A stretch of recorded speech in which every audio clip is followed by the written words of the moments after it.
Hechos 4, versos del 1 al 22. Como saben, le hemos titulado a esta serie varios hechos, una historia, un rey, una iglesia, un evangelio. Hechos 29. Eso está en la primera hoja, primer slide. Porque es mi intención que que leamos hechos y que podamos conectarlo con las epístolas paulinas. Escuchen, mi intención no es que estudiemos hechos por estudiar hechos. Mi intención es que podamos caminar en el libro de Hechos y conectar hechos con los evangelios y con ¿qué más? Y con las cartas paulinas y las cartas del Nuevo Testamento. No podemos ser creyentes que vemos todo el Nuevo Testamento descortinado un libro de otro, sino que podamos ver el consejo de Dios completo. En Hechos vas a descubrir cuando Pablo escribió Filipenses. En Hechos vas a descubrir cuando Pablo escribió Romanos. En Hechos vas a descubrir cuando Pablo escribió Colosenses. En Hechos vas a descubrir cuando Pablo escribió Judas. Vos es el único que dijo algo. Los demás, todo el mundo creyó que Pablo escribió Judas. En Hechos vamos a ver cuándo ocurrió todo eso, para poder conectar la historia. Quien no conoce la historia, decía a Churchill, está tentado a caer en el mismo error. Winston Churchill, el primer ministro de Inglaterra. Quien no conoce la historia está tentado a caer en el mismo error. Queremos ser una iglesia, no quiero hacerlos ustedes historiadores de iglesia, ni que sean expertos en el tema, pero como cristianos tenemos que saber en qué momento Pablo escribió Filipenses, por qué escribió Filipenses, ¿verdad? Y no sé solamente de los que leemos Filipenses 4:13, todo lo puedo, ya andamos por ahí así sin basamento, sin fundamento, sino que podamos leer la palabra y saber en qué momento, por qué lo escribió, para quién lo escribió, y de esa forma crecer. Amén. Así que nos ponemos todos de pie en la tarde para juntos leer la palabra. Hechos 4, versos del 1 al 22. Leemos su palabra.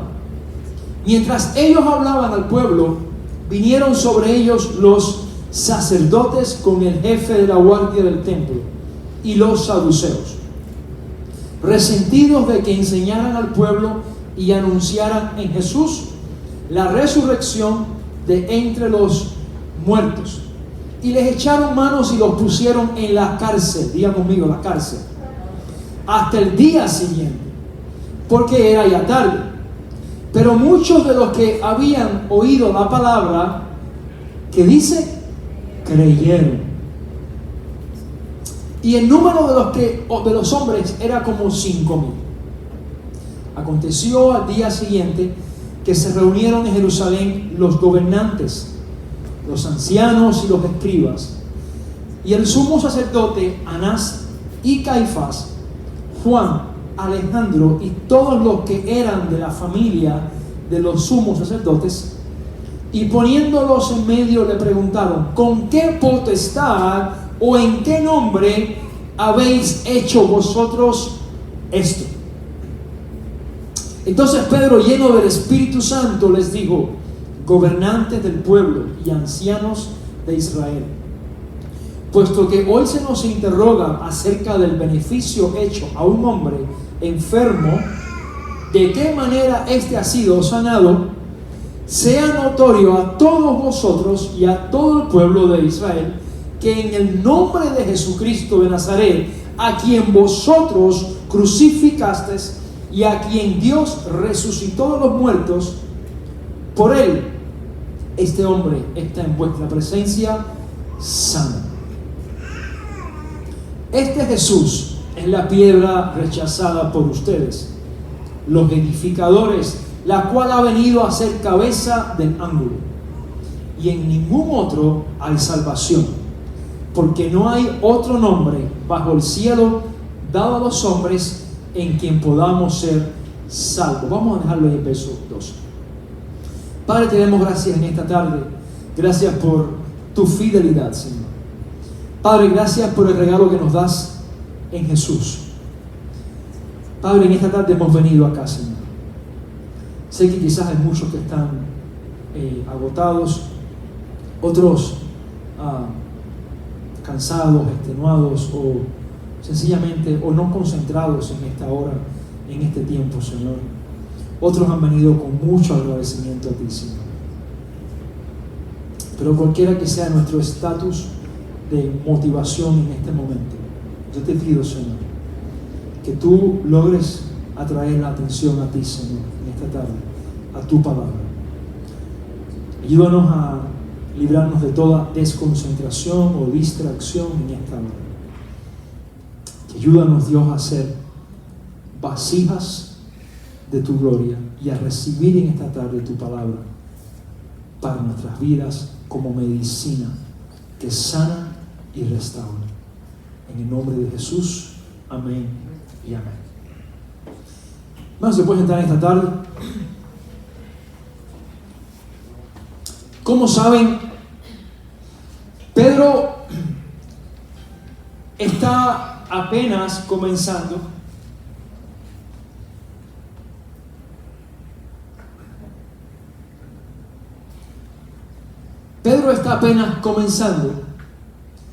algo que jamás él había imaginado. Hasta el momento, cada vez que los saduceos, fariseos, sacerdotes preguntaban algo, ¿quién era el que respondía? Hasta ahora, hasta el momento, 3 años, 2 años y medio antes que esto pasara, ¿quién era? Cuando cada vez que estaba Jesús con los discípulos y había una confrontación religiosa, ¿quién era el héroe? El que se bregaba con ellos. Jesús, ¿verdad? Jesús estaba con ellos. Jesús les decía hipócritas. Ellos le decían a Jesús, tú no eres Dios. Él les decía a ellos, ustedes son hijos de su padre, ustedes no son hijos ni de su padre, ustedes son hijos del diablo. Dice en Juan 7, ¿verdad? Que les dijo Jesús, ustedes son hijos de Satanás, ¿verdad? Y los discípulos así como diciendo, para acá, para acá. Jesús responde y los sumos sacerdotes eran sus héroes, eran los jefes de la parte religiosa de todo Israel. Ahora su Señor está bregando con ellos y ellos así como aprendiendo quiénes son esta gente. Y ellos aprendiendo de cómo Jesús articulaba las respuestas para responderles a ellos de forma que no tenían cómo responderle a Jesús. Jesús apenas le respondía con una pregunta. Un día sacó una moneda y dijo, ¿quién es este que está en la imagen? Los discípulos estaban, estamos, qué bueno saber cuando estás del lado correcto, ¿verdad? Tú sabes que tu Señor o tu héroe o tu jefe está haciendo un buen papel. En este caso, si estás en un equipo deportivo, tu capitán está tomando buenas decisiones. Tú estás ahí tú estás nada más así que observando, atónito. Jesús los confronta muchas veces con una pregunta: ¿de quién es esta moneda? Del César, ¿verdad? Pues hagan de César, pues denle a César lo que es de César y a Dios lo que es de Dios. Sencillo, cosas así como esas, ¿verdad? O recuerdan ustedes cuando estaban estaba Jesús con los discípulos comiendo y pasaban los fariseos y ¿verdad? Y ellos los miraron de forma menospreciada porque estaban comiendo sin lavarse las manos, ¿verdad? Jesús los confrontó y les dijo: lo que contamina al hombre no es lo que entra, sino lo que sale, ¿verdad? La envidia, el celo, la apatía, todas estas cosas son las que contaminan al hombre, ¿verdad? Y ellos han estado todo el tiempo bajo la umbrella, bajo la cobertura de Jesús. Jesús bregando, Jesús defendiendo, Jesús siendo expulsado y ellos con él. Pero llegó el momento donde ahora está Jesús, pero está espiritualmente, pero físicamente hay un líder que tiene que bregar ahora con estos mismos enemigos de Jesús. Los enemigos no han cambiado, cambiaron los que enfrentan al enemigo. Ahora están ellos solos enfrentando. No está Jesús, pero dice en el versículo acá, creo que en el 5 o 6, Pedro lleno ¿de qué? Del Espíritu Santo. Ahí está, Jesús dijo, yo me voy, pero no los dejaré, ¿qué cosa? ¿Qué dice? Huérfanos. No los dejaré huérfanos. Ustedes no van a quedarse aquí desorientados, ni les mandaré al que los va a consolar, el Espíritu de verdad, que les guiará toda verdad.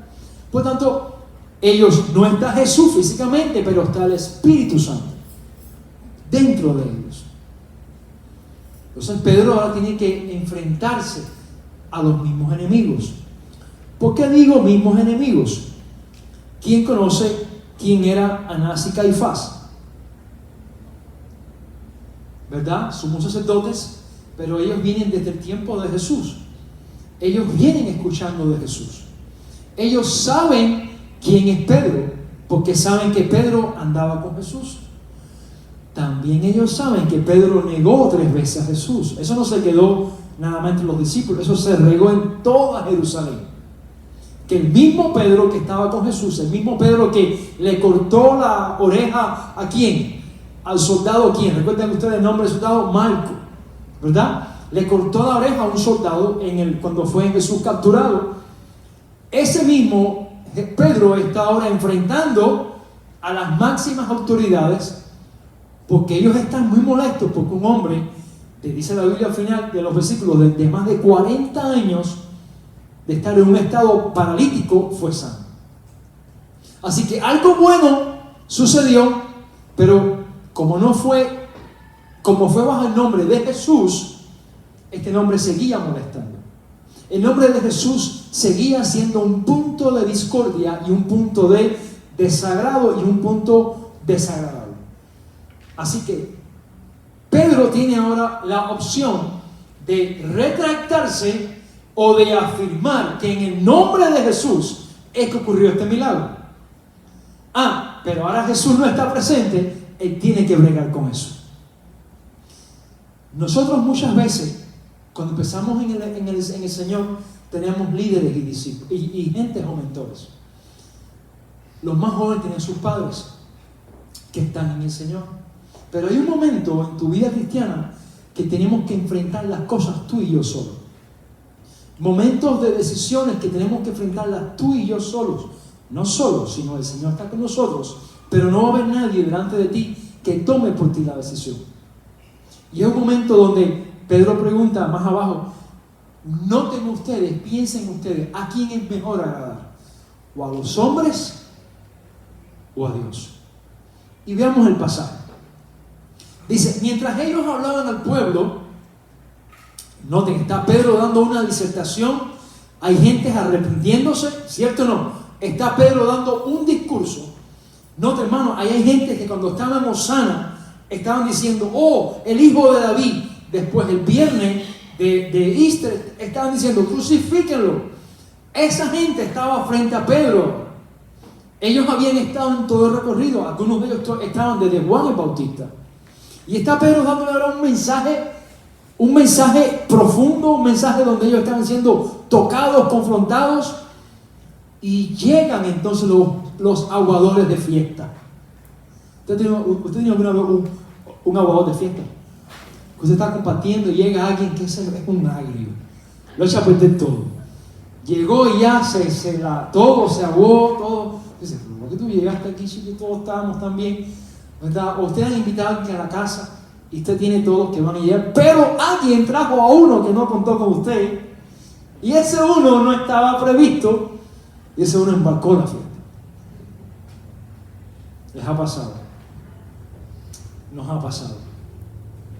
Dice, mientras ellos hablaban al pueblo, vinieron sobre ellos ¿quiénes? Una vez más, los sacerdotes, con el jefe de la guardia del templo y los saduceos, resentidos de que enseñaran al pueblo y anunciaran en Jesús la resurrección de entre los muertos. Muchos de ellos no creían en la resurrección. Muchos de ellos sabían que había una vida en el futuro, pero no creían en una resurrección. Así que hablar de resurrección para ellos era era blasfemia, era un insulto para ellos. Y más decir que Jesús, como resucitó, Él también iba a traer resurrección a todo aquel que en Él creyera. Dice, y les echaron mano y los pusieron en la cárcel. Hechos, hermano, Hechos es el principio de todo. En Hechos 6 y 7 podemos ver al primer ¿qué? El primer mártir de la iglesia. ¿Quién fue? ¿Quién fue el primer mártir de la iglesia? Esteban. Stephen es el primer mártir de la iglesia. En Hechos, al principio podemos ver cuando el Espíritu Santo trajo las lenguas. Podemos ver el primer milagro, que es el hombre en el templo del hermoso. Mas también vemos la primera vez que los apóstoles entran a una prisión. ¿Por causa de quién? De Jesús. Note cuando usted choca con el nombre de Jesús y deja que en su vida penetre. Pedro fue librado de la prisión cuando estaba Jesús siendo crucificado, ¿cierto o no? 3 veces le preguntaron, ¿tú estás con él? Hasta más le dijeron, te conocemos, tú estabas con el maestro. Y Pedro 3 veces dijo, no. 3 veces se libró de los barrotes de la prisión. Mas ahora Pedro estaba tan quebrantado que dijo, mi vida vale nada. Dicen los historiadores, los padres de la iglesia, que a Pedro le decían rodilla de camello. Tenía unas, según la historia, tenía unas llagas en sus rodillas y le decían rodillas de camello por las horas y horas que Pedro pasaba orando. Dicen alguien más que cuando Pedro escuchaba un gallo cantar, se tiraba al piso y lloraba, porque le recordaba la profecía, la palabra dicha por Jesús: cuando el gallo cante, ¿verdad?, me habrás negado 3 veces. Y cuentan los historiadores, Agustín, Anselmo, a Cristófonos, todos ellos, que Pedro, cuando escuchaba un gallo, se tiraba de rodillas porque le recordaba el momento que él negó a su Salvador amado. No hace falta tener un gallo en nuestras vidas, algo que nos recuerde a veces lo malo que hemos hecho para que venir arrepentidos al Señor, y que nos recuerde también cuán bueno ha sido Dios con nosotros. Amén. Dice que al siguiente día se reunieron, versículo 6, y el sumo sacerdote Anás, Caifás, Anás, Alejandro y todos los que eran de la familia de los sumos sacerdotes, y poniéndolos en medio le preguntaron: ¿con qué potestad o en qué nombre habéis hecho vosotros esto? Hermano, eso es una pregunta interesante. Es una pregunta que Pedro ya la había escuchado que venía. Note que Pedro, lleno, dice el versículo 8, entonces Pedro, lleno del Espíritu Santo, nos enseña algo esto: no hay un cristiano o una cristiana que pueda enfrentar los desafíos de la persecución de este mundo a la iglesia sin la ayuda del glorioso Espíritu Santo. Escucha, en tus fuerzas va a ser un fracaso. Pero hay algo interesante.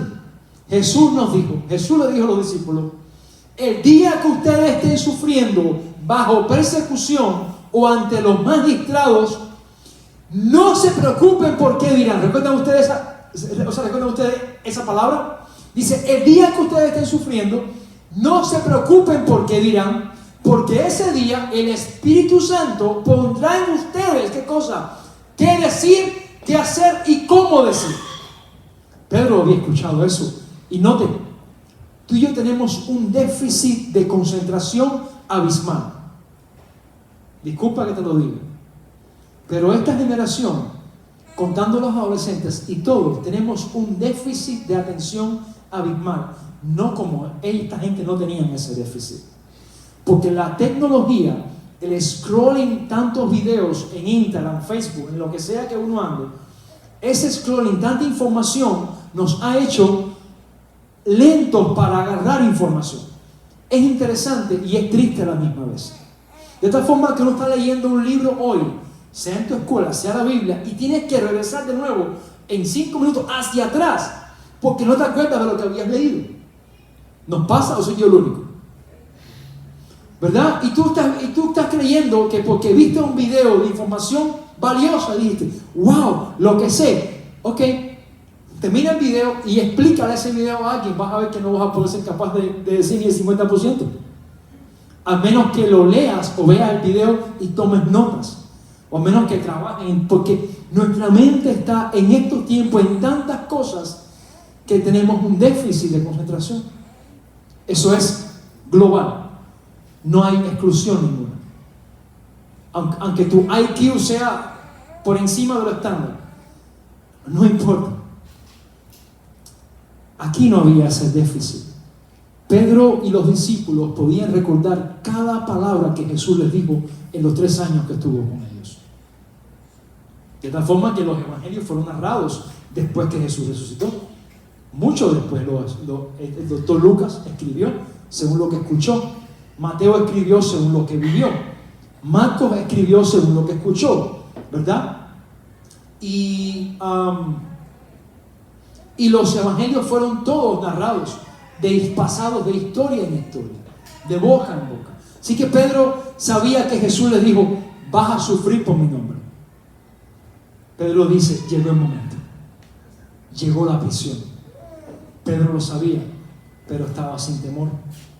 Es posible que Pedro haya recordado las palabras que están en Mateo 19, quiero que vayan conmigo a su Biblia, Mateo 19, 23, 30.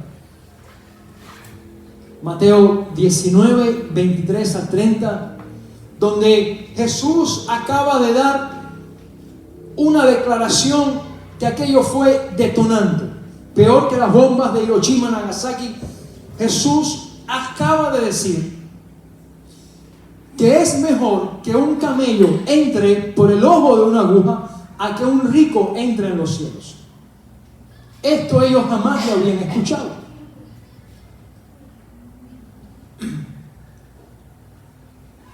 Mateo 19, 29, 23 al 30. Dice, y Jesús dijo a sus discípulos, en verdad, lean todos conmigo esto.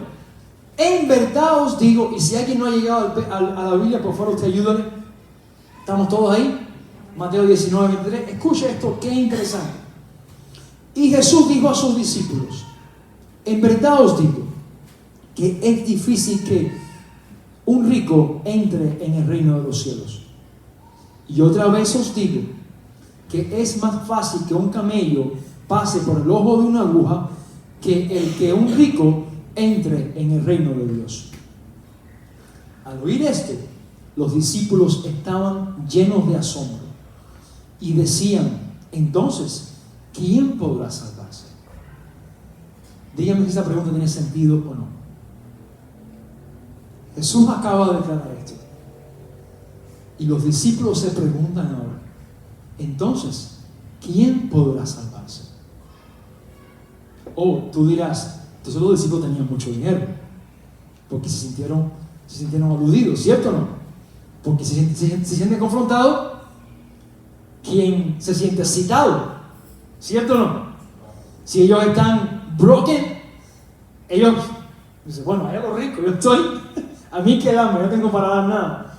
Pero se sintieron citados, se sintieron personal, así que quien piense que ellos estaban rotos en cuanto a financieramente, tampoco están así. Algunos de ellos tenían sus posesiones. Así que ellos preguntan, entonces, ¿quién podrá salvarse? Hoy veíamos esto en la clase de discipulado. Quiero que piensen por un momento esto. Los discípulos acaban de hacer la pregunta del siglo. ¿Quién podrá salvarse? ¿Verdad? Ellos mismos, ellos tenían fe en Dios. Y ellos dicen, entonces, ¿quién podrá salvarse? Si yo tengo fe, pero esto está muy alto, está muy, muy grande. Y entonces viene la respuesta de Jesús. Dice, pero Jesús mirándolos les dijo, pues Dice, para los hombres eso es imposible. Pero para Dios todo es posible. La pregunta de los siglos, ¿quién podrá salvarse? La respuesta de Jesús es, para los hombres, si esto fall in you, si esto recae en ti, in your pocket, en tus capacidades, en tus facultades, en tu intelecto, en tu cargo, en tu saving, es imposible. There's no way. Pero para Dios todo es posible. Gloria a Dios, que Él es quien nos salva. ¿Entienden ustedes ahora? Diciendo, esto es imposible. Claro, Jesús acaba de decir algo y los discípulos dicen, esto está peor que el Antiguo Testamento. Tú cumplías 620 mandamientos, cumplías 10 primarios, cumplías 620 que eran los religiosos, eran los del templo, la ceremonia, cumplías todos, eras salvo. Por supuesto nadie podía cumplir, todo el mundo fallaba en algunos, así que tampoco nadie puede ser salvo, porque en algunos ibas a fallar. Y aún dice, esto está peor que el antiguo. Pero ahora Jesús dice, para los hombres es imposible, pero para Dios todo es posible. Así que Pedro ahora, una vez más, hace la pregunta del siglo también. Dice, Jesús,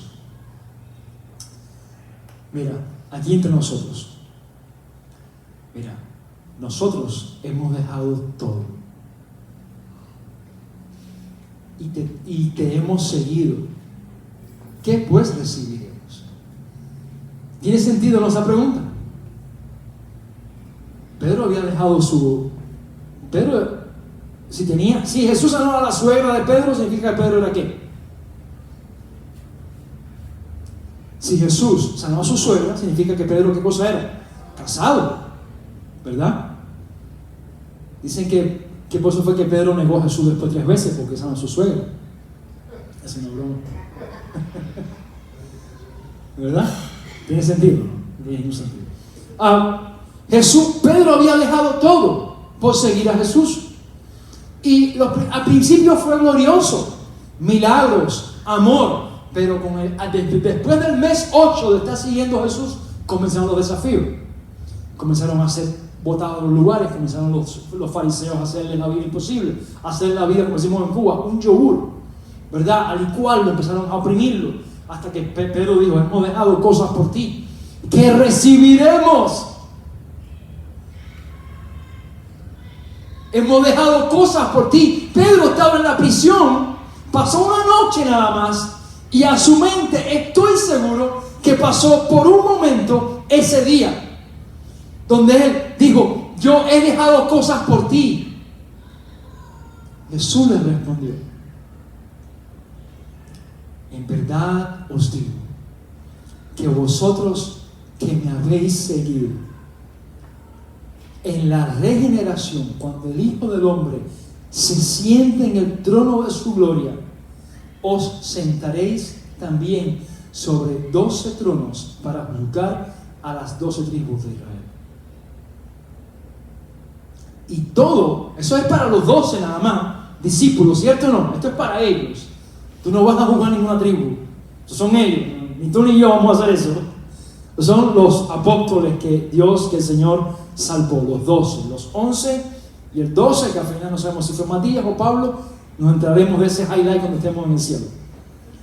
Pero ahora mismo Jesús dice, pero no solamente ustedes, dice, y todo el que haya dejado casas o hermanos o hermanas o padre o madre o hijos o tierras por mi nombre, recibirá 100 veces más y heredará la vida eterna. Esto es esperanzador, hermanos. Que Jesús no se quedaba siempre en los discípulos, Él iba más allá siempre.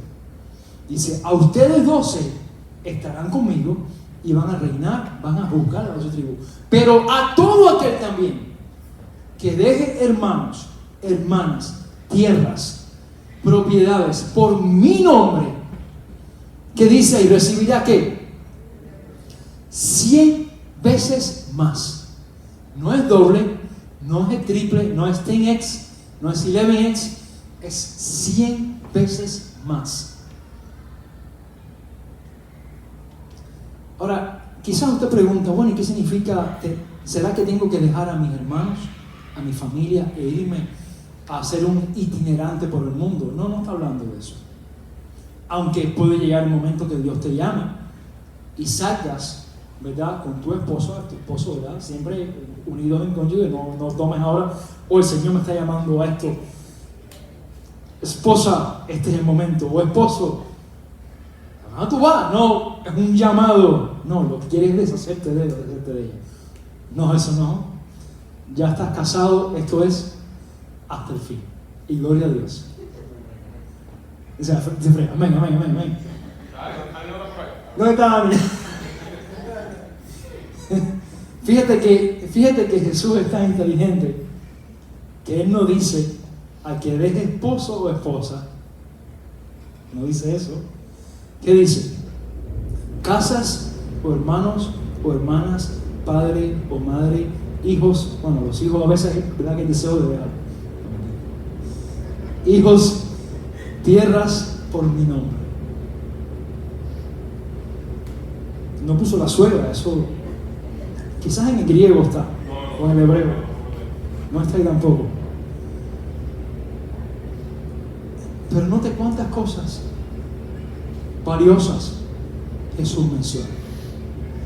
Dice, quien quiera que las haya dejado por mi nombre, no será en vano. No será en vano. Diga conmigo, no será en vano. Recibiremos 100 veces más. Y heredarán la vida eterna. Amén. O sea, Pedro está ahora con su mente en eso, recordando cada palabra de Jesús. Está ahora 24 horas o 12 horas en la prisión. Primera prisión que enfrenta. Te libraste de una, Pedrito. No te vas a zafar más de esta. Se libró de la peor, ¿verdad? Negó 3 veces a Jesús, te libraste. Sin fianza ni nada. Corrió como José. José corrió de la tentación, pero Pedro corrió de la prisión. No es la misma corredera. Pedro huyó de lo que tenía que enfrentar. José huyó de lo que había que huir. Y les digo con esto entre paréntesis, la tentación, hay tentaciones que no se enfrentan, se corre de ellas. Hombre, la tentación el pecado se libra huyendo, no entrando a hacer buscar nada. En mujeres iguales. Así que Pedro está ahora preso detrás de los balostres de la prisión, recordando las palabras de Jesús, con los mismos enemigos, Anás, Caifás, que habían estado de acuerdo en que Jesús fuera crucificado. ¿Quién fue Anás y Caifás? Voy a hablar un poquitico de la historia de ellos, pero muchos de ustedes sabrán ya. En el juicio de Jesús ante Anás y Caifás, estuvo marcado por falsos testimonios y contradicciones sobre lo que Jesús había hecho y dicho. Marcos 14:56, no lo busquen. Dice, a pesar de esto, Jesús callaba y no respondía nada. Caifás comenzó a desesperarse, a no encontrar suficientes pruebas para condenar a Jesús a la muerte. Pero entonces le preguntó directamente Caifás a Jesús, ¿eres tú el Cristo? Así que Anás y Caifás están ahora con Pedro, pero ya ellos se habían enfrentado a Jesús. Eran enemigos recurrentes. Ellos no querían saber de Jesús. Y dice, ¿eres tú el Cristo, el Hijo del bendito? Versículo 61. Jesús respondió, yo soy, le dijo Jesús. Y veréis al Hijo del Hombre sentado a la diestra del poder de Dios y viniendo en las nubes del cielo.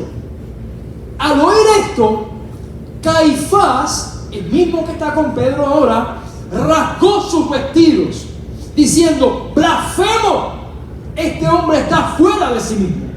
Dice, rasgó sus ropas, declaró a Jesús un blasfemo y lo entregó a una muchedumbre que lo golpeó. Caifás es culpable de una de las palizas que le dieron a Jesús. Caifás tenía en su mano el poder de decir, este hombre es justo. Pero Caifás, el proveniente de los levitas, el hombre, uno de los que escuchó las promesas dichas a Abraham, Isaac y a Jacob, está ahora dejando que al Hijo de Dios, el mismo que estaba en Génesis, sea golpeado a palizas.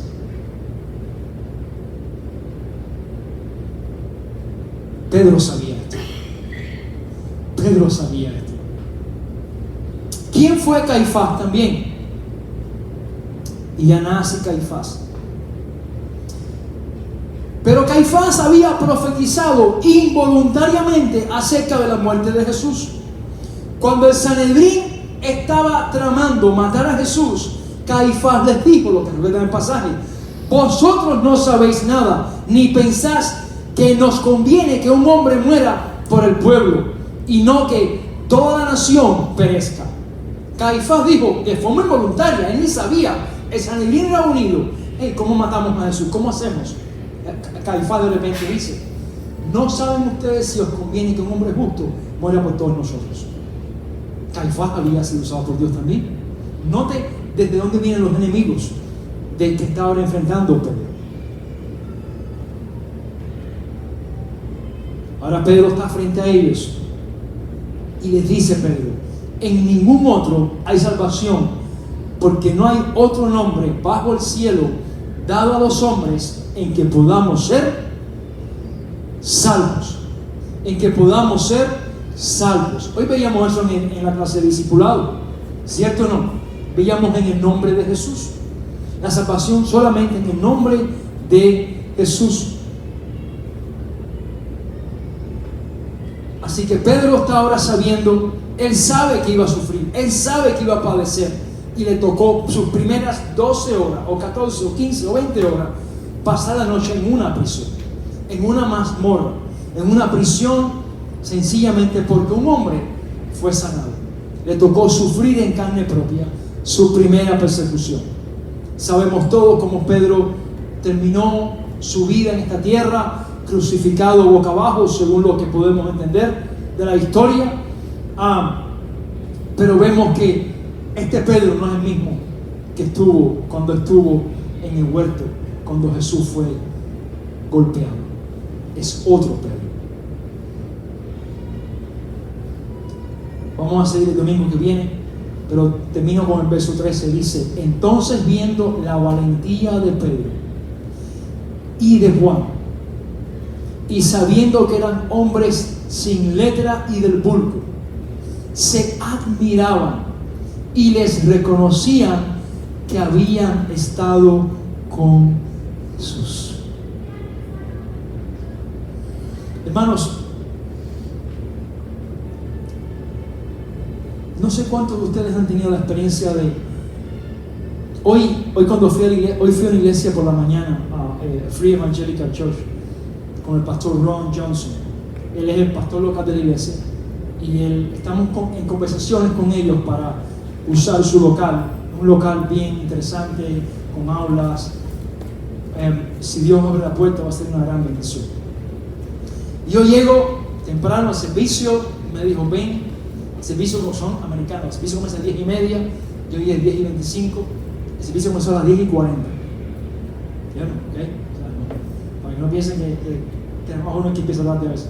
Pero bueno, llegué y yo me siento en una fila atrás, me siento y empiezan a llegar las hermanas, una iglesia de mucha gente mayores, y me dice una señora, no sé qué, me dijo: hey, ¿eres nuevo aquí? Sí, soy visita, conozco al pastor. Oh, ok. Está sentado en la fila de los viudos. Si quieres, puedes sentarte más adelante, porque aquí nada más todos somos viudos. Y tú no quieres estar viudo, ¿verdad? Yo pues sentado, primera vez que llego ahí, viendo para dónde me ubico, y que me senté sin saber en la fila de los viudos. Y entonces me siento más adelante y bueno, ¿y esta fila de quién será? Pero ya me quedé ahí porque no había información, no había un label que dijera nada, una etiqueta, nada. Así que, como en ese piso, cuando miré para atrás, había como 7 hermanas ahí, todas atrás, viudas en la fila esa. Pero después el pastor me dice, ven, camina conmigo para presentarte a los líderes de la iglesia. Y ya cuando yo caminé con él, ya era diferente. Y ahora él iba adelante, estamos saludando, mira, René, el pastor. Entonces, ya y decía, bueno, ya ahora ya es la cosa diferente, no estoy aquí solo, desamparado, estoy con él. No sé cuántas veces usted ha tenido la experiencia de que usted esté en un lugar con el mero de ese lugar. Que usted esté con alguien que sea el mero, ¿sabe lo que es el mero? ¿Me entiende por esa palabra? Sea el tope, y que usted ande con él o con ella. Y esa persona sea su amigo, su pariente, su jefe, pero que usted tenga una amistad y usted esté tranquilo, todo va a estar bien, ¿verdad? Entonces, usted ya la gente se ve y dice, saben que andas con fulano, saben que lo conoces, saben que andas con él. Ahora nadie va a venir a hablarte más de él. Al contrario, ahora que están hablando, llega el cómo se cae la boca, ¿verdad? Porque saben que tú puedes ser con un colaborador y tener el don de lenguas, ¿verdad? Entonces nadie habla porque saben que andabas con el mero.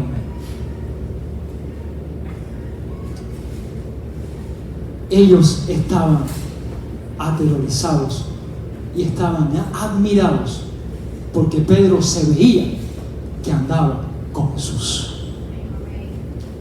Note que dice, estaban admirados, dice, viendo la valentía de Pedro y de Juan y sabiendo que eran hombres sin letra y del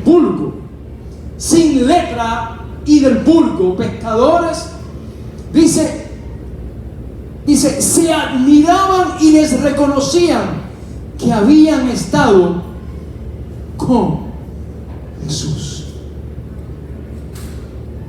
Yo quiero que tú sepas algo en esta tarde. El mundo va a saber, tus amistades van a saber cuán o menos uno anda con Jesús. Los demás van a identificar cuán cerca o cuán lejos tú estás de Jesús. Si yo hablo aquí, usted sabe que estoy lejos del micrófono, ¿cierto o no? Si yo hablo aquí, usted sabe que estoy cerca del micrófono. Si yo estoy lejos de Jesús, se va a notar. Si usted está cerca de Jesús, se va a notar. Porque lo que da esa veracidad es lo que está en su corazón. Es que la palabra de Dios brota. Es que sus deseos no son más llamas suyas. Es que su corazón ahora está latiendo por el Señor. Usted quiere ver ahora la obra de Dios. Si usted está en una intimidad con el Señor, que es, escuche esto, notable. Y la gente van a poder decir, ella o él anda con Jesús. ¿Cuánto decimos amén esta tarde? Póngase esta tarde de día para juntos orar.